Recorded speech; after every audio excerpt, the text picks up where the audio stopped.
מה מצב אנשים? אנחנו בסרטון השלישי בערוץ. התרגשות בשיאה, תודה רבה. דמעות, קונפטי, זיקוקים. בכל מקרה, בסרטון של היום אני רוצה לדבר איתכם על נושא מאוד רגיש שרציתי הרבה זמן לדבר עליו, וזה הצבא.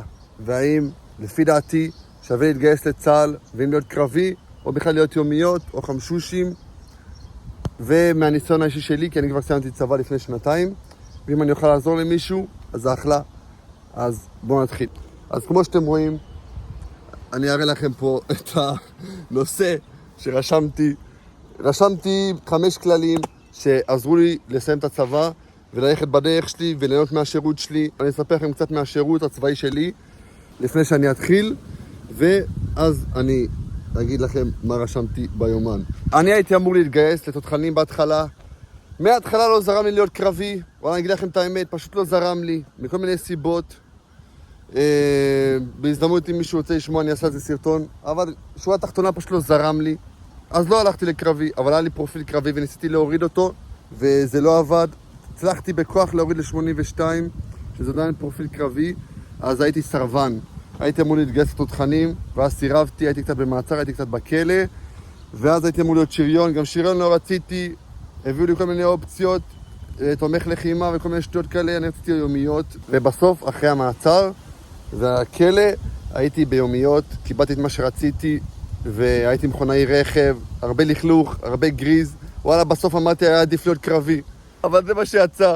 ולקראת הסוף הייתי גם בעבודה משרדית, שלא התחברתי לזה כל כך, אז יותר הייתי פשוט בשמירות, הייתי עושה מלא שמירות, ועד סוף השירות שלי. היה לי שירות ממש משמעותי, גם טסתי קצת לאפריקה, ואני רוצה ככה לתת מהדרך שלי, אם אני יכול לעזור פה, למי ששומע אותי פה, או למי ששומע אותי, אני מדבר בלשון זכר, אבל זה רלוונטי גם לבנות, אז זה יהיה מעולה. אז נתחיל במה שרשמתי פה. אז כלל הראשון שרשמתי זה לקחת אחריות ולעמוד מאחורי מה שאתה בוחר. אם אתה בוחר להיות קרבי, לך על זה אחי. אם אתה בוחר להיות קרבי ואז בסוף אתה רואה שזה לא מתאים לך, גם לך על זה. אם אתה בוחר מההתחלה לא להיות קרבי, שוב, אני לא שופט אף אחד, וכל אחד בדרך שלו. זה משהו מאוד משמעותי פה. פשוט להיות אחראי על מה שאתה בוחר. ללכת עם הלב שלך, לראות מה הלב שלך רוצה, לאיזה תפקיד אתה רוצה. אם אתה רוצה להיות קרבי, לך על זה עד הסוף. אם אתה לא רוצה להיות קרבי, לך על זה עד הסוף. העיקר שתהיה אחראי למעשים שלך ולא תאשים אנשים אחרים. פשוט להיות אחראי. אתה כבר גדול, אתה בן 18 עד בת 18, ופשוט ללכת על זה. הרבה מאשימים, ראיתי בשירות שלי הרבה מאשימים, גם מי שהיה בקרבי וגם מי שביומיות, הרבה מאשימים את הצבא שיחר המערכת. סבא שיחר המערכת, אבל בסופו של דבר, מי שהולך לקרבי, אני מקווה שאתה הולך בגלל האנשים ולא בגלל הצבא. אתה הולך בגלל האנשים במדינה. אני בטוח שמי שמשרת בקרבים, משרת בגלל האנשים שהוא רוצה להגן עליהם במדינה, ולא בשביל הממשלה וכל הדברים האלה. זה כבר, אבל נושא אחר, אבל זה חוזר לאותה נקודה. שיש לך רצון בלב לעשות משהו, ופשוט אתה הולך איתו. ברור שקרבי יקבל יותר תשומת לב, כי בכל זאת זה יותר סיכון, וכל המדינה שלנו כל כך כואבת על כל החיילים שאיבדנו, על כל הנשמות. זה נושא כל כך רגיש. מגיל קטן אני הולך לבית הלוחם, אני רואה שם את המחי צה"ל, איזה גיבורים ואיזה נושא כואב זה המלחמות בכללי בעולם. אבל זה לא אמור לגרום לך לא להרגיש משמעותי אם אתה לא הולך לקרבי, וזה לא אמור לגרום לך להרגיש לא משמעותי אם אתה קרבי אבל אתה לא קומנדו, וזה לא אמור לגרום לך להרגיש לא מספיק. אתה מספיק טוב כמו שאתה, לא משנה איפה תבחר. אני אוהב אותך אחי, אם אתה הולך עם הלב שלך ואתה לא בא ממקום של זן, סליחה על המילה, על כל המדינה הזאת, ואני לא רוצה לשרת כלום והיא חרה והכל חרה, ולא. וואלה, אנחנו פה ביחד, המדינה הזאת צריכה את כולם, כולם משמעותיים. אם אנחנו רוצים לבוא ולתרום ולעזור, אז כל אחד בדרך שלו. שוב, אם אני היה לי זורם להיות קרבי, הייתי הולך על זה עד הסוף. פשוט זה לא זרם, הלכתי בדרך שלי, ועד הסוף סיימתי שירות, והיה לי אחלה, ואנשים באמת יקרים, והייתי מאוד משמעותי בדרך שלי. לא כולם צריכים ללכת בדרך שלי, כמו שאני לא צריך ללכת בדרכים של אנשים אחרים. אני רוצה שאתה או את תמצאו את הדרך שלכם בצבא, ותהיו אחרים על המעשים שלכם, ותהיו מבסוטים, ולא תהיו בבאסה. כל כך הרבה אנשים באו אליי שהם בבאסה בשירות שלהם, וזה פשוט שובר את הלב, זה מבאס רצח. שוב, זה כל כך מורכב, כל אחד מהנסיבות שלו, אז פשוט אני מקווה שתצליח להיות אחראי על המעשים שלך וללכת עם הלב שלך. עד סוף השירות, לא משנה איפה תהיה, זה יוביל אותך למקומות טובים. אז הנקודה השנייה שרשמתי פה, הקושי הוא זמני, הצבא הוא זמני, תנצלו אותו, תעשו את הכי טוב שלכם.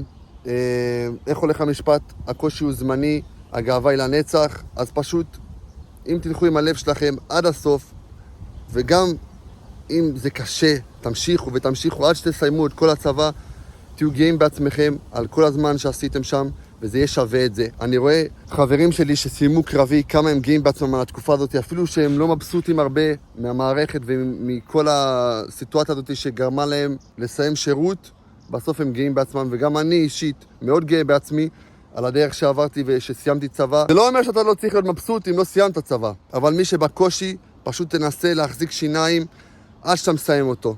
אני לא דוגל בלסבול, אני לא חושב שמישהו פה צריך לסבול, אם לא חייבים. אבל אם חייבים, תסיימו את זה עד הסוף. נקודה שלישית, תאמין בדרך שלך, תאמיני בדרך שלך. עם כל מה שאני אומר, ועם כל מה שהסביבה שלכם אומרת, שוב, תלכו עם הלב שלכם, תאמינו בדרך שלכם. ותלכו עם זה עד הסוף, לא משנה מה אומרים, לא משנה מה נראה מגניב, ולא מה נראה מגניב. אם אתה מרגיש שזה כבר לא טוב לך בלב, שוב, זה מורכב, אני לא יכול להגיד לכם מה לעשות, אבל לא צריכים לסבול אם לא חייבים. אם חייבים, תסיימו את התקופה הזאת. אם לא, ואתם רואים שאתם באמת כבר לא יכולים בנפש, אז תעשו את מה שאתם צריכים לעשות. העיקר שתאמינו בדרך שלכם, ותישארו נאמנים לעצמכם ולהחלטות שלכם. נקודה רביעית, אנחנו מתקרבים לסוף, להוקיר תודה. תוקיר תודה על התקופה. בואו אני אספר לכם סיפור, יש לי בן דוד שהוא קומנדו, שחף בן דוד שלי היקר והאהוב. הוא שנה מעליי, אנחנו חברים משאנחנו קטנים, הוא בחר בדרך שלו, אני בחרתי בדרך שלי, אנחנו צוחקים על זה עדיין. והוא, לפני שהוא הלך לעזה, לפני שהוא הלך לבארי וראה שם זוועות, והוא היה בקומנדו, אז הוא ראה דברים טורפים, הוא בקושי סיפר לי, אבל ממה שהוא הראה לי אמרתי שיט. הוא עשה צחוקים לפני שהוא יצא לקרב, ובאמת תוקירו תודה, כאילו הוא הוקיר תודה על מה שהיה, וגם עכשיו במלחמה, המפקד שלו אמר לו, זה מלחמה ותהנו ממנה. אז שוב, זה משהו קשה, כאילו איך אתה יכול ליהנות ממלחמה, אבל להוקיר תודה על מה שיש, פשוט זה המצב, להוקיר תודה כי השם איתכם, אתם לא לבד, כל עם ישראל איתכם, אל תפחדו מכלום. ושוב, אם אני כבר פה, אז אני אגיד גם לכל חיילי צה"ל, אני אוהב אתכם מאוד, לא משנה באיזה תפקיד אתה, כל עם ישראל מאחוריכם, כל המשפחות, האימהות, וואו, הייתי הולך לנחם בשירות שלי, וואו, הייתי בכמה אזכרות של חיילים, זה כזה קשה, והאימהות, וואו, אתם כאלה חזקות, אתם גיבורות, אימא'לה, אני כל כך מעריך אתכם ואני אוהב אתכם, כל פעם שהייתי בהזכרה, הייתי הולך פשוט לאמא ומדבר איתה ומחזק אותה. תשמעו איזה תקופה. שוב, תוקירו תודה אבל על מה שיש, זה מי שמצליח, אשריך אחי. והנושא האחרון, הנקודה החמישית, זה משחק. כל המערכת הזאת, כל החיים האלה זה משחק, אל תיקח את החיים ברצינות מדי.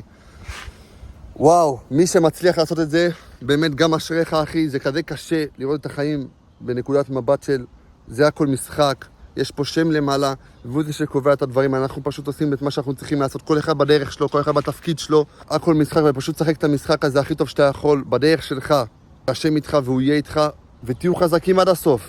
ולא רק השם, כל עם ישראל איתכם, חיילים יקרים, אנחנו אוהבים אתכם, ותתרמו את 3 שנים האלה בצורה הכי טובה שאתם יכולים, עם הלב שלכם, והכל יהיה בסדר. עוד נקודה אחרונה שאני רוצה לדבר עליה, שהיא מאוד חשובה. לא רשמתי אותה, אבל זה מסתכם לכל מה שרשמתי, שזה בעצם שתהיו בטוב. אני עושה את כל הסרטון הזה כי אני רוצה שתהיו בטוב. אני רוצה שתחזרו הביתה, וההורים שלכם יהיו שמחים לראות אתכם, שתהיו בטוב, שיהיה לכם שלוות נפש, כמה שאפשר. שוב, כל אחד והתפקיד שלו. אבל סופו של דבר, המלחמה הזאת גרמה להרבה פוסט-טראומה אצל אנשים, קרבי ולא קרבי. ואם אנחנו באמת כוחנו באחדותנו, אנחנו צריכים להיות ביחד ולהיות מאוחדים נגד כל הבלגן הזה שקורה בחוץ. ואם אנחנו נפרדים, כל אחד בדרך שלו, ולא בטוב, אז זה יהיה בלגן. כי אז תוציא את זה על הבן אדם האחר, ואולי הוא פוסט-טראומטי בכלל, ואז מה עשית פה? כאילו זה שהגן עליך, אתה בסוף רב איתו. ואני רואה מקרים כאלה לצערי, שאנשים שהם לא בטוב בצבא, הם לא בטוב בחיים שלהם, ואז הם מוצאים את זה לאנשים פוסט-טראומטיים, שזה הכי כואב הלב. כי בסופו של דבר אלה הגיבורים שלנו, של המדינה, זה מגיעים למצבים של מריבות ופשוט מיותר. בכל מקרה, אני מקווה שהשירות שלכם יהיה משמעותי, ואני מקווה שהשירות שלכם יהיה טוב, שתהיו מבסוטים, שתצאו ממנו עם משמעות ועם אהבה למדינה שלנו ולאנשים פה, כי זה הדבר הכי חשוב. לא מה שתעשו, לא התפקיד, זה שיהיה לכם שלוות נפש ותאהבו את המדינה, זה יותר חשוב מהכל. זה שתאהבו את האנשים פה, שתכבדו אחד את השני, שתסתכלו לאנשים בעיניים ותראו שאנחנו שווים בסופו של דבר, ואנחנו לא פה סתם כל אחד בחיים שלו, אנחנו ביחד במצב הזה.